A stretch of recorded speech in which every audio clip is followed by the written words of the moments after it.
We'd like to welcome you to BeMoreNews.com, the news before the news, where we uncover the truth. Today is Monday, April the 12th. It's the 12th. We're here with Stacie Smith, Executive Director, Communities Organized to Improve Life. Stacie, you've had a busy day today. Yeah, I have. What's this rancor going on? What's happening with COIL today? In terms of what? There's a lot of stuff happening with COIL. This whole, are you a gang leader? No, I am not a gang leader, Mr. Well, clearly, there was a press release. There are some things online about the Black Guerilla family. Correct. And people who are higher ups in the organization or gang or whatever you want to call it, who were hired by the Baltimore City Health Department, Baltimore City Police Department, and COIL, the organization you had. Is that correct? Correct. And two of these individuals have been indicted, charged. I'm not sure of their status at this point. I've just been kind of like you, receiving it by phone call. Bit by bit. But the DEA, the Drug Enforcement Administration, is on these two. Correct. And these individuals actually have done work for the trio of you, the Health Correct. Department, the Baltimore City Police Department, and COIL. Correct. And so what's the misperception? I think at this point people are just trying to gather information as to the involvement of BGF and COIL to activities that must have taken place. Again, I'm receiving it bit by bit as we talk and as the day goes by. But it appears the two individuals that have been arrested were affiliated with COIL through employment. And I think that in hearing and in entertaining some of the interviews, or what's coming over, by phone call, is that these individuals may have used COIL to do so, and which is unequivocally not true.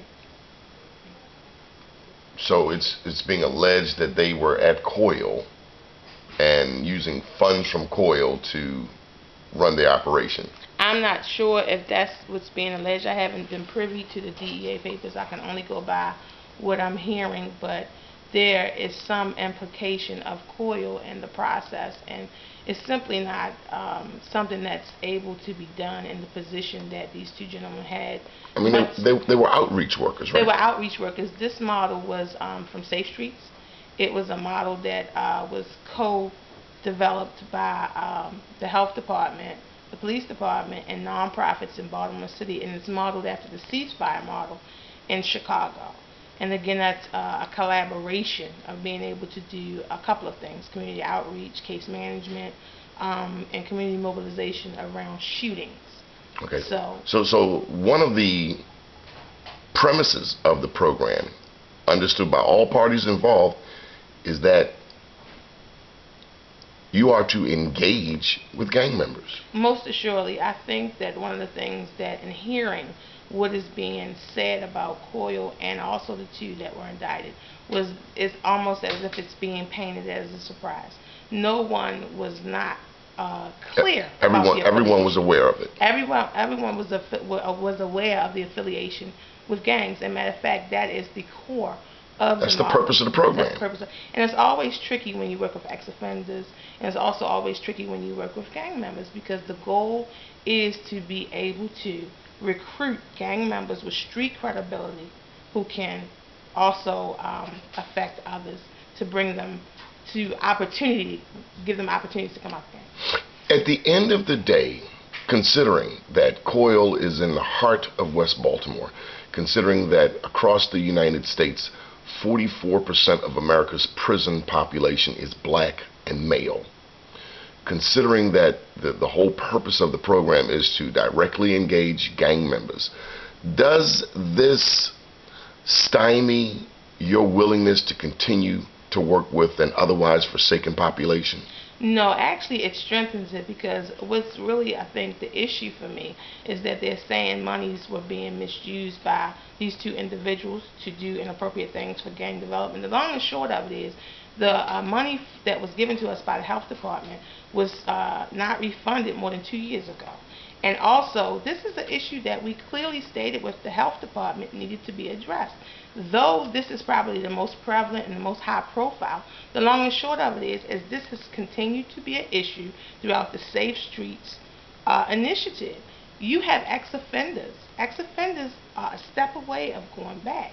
And the question that we posed to them to the health department, Baltimore City Health Department, Baltimore City Health Department, was how do you propose to put supports?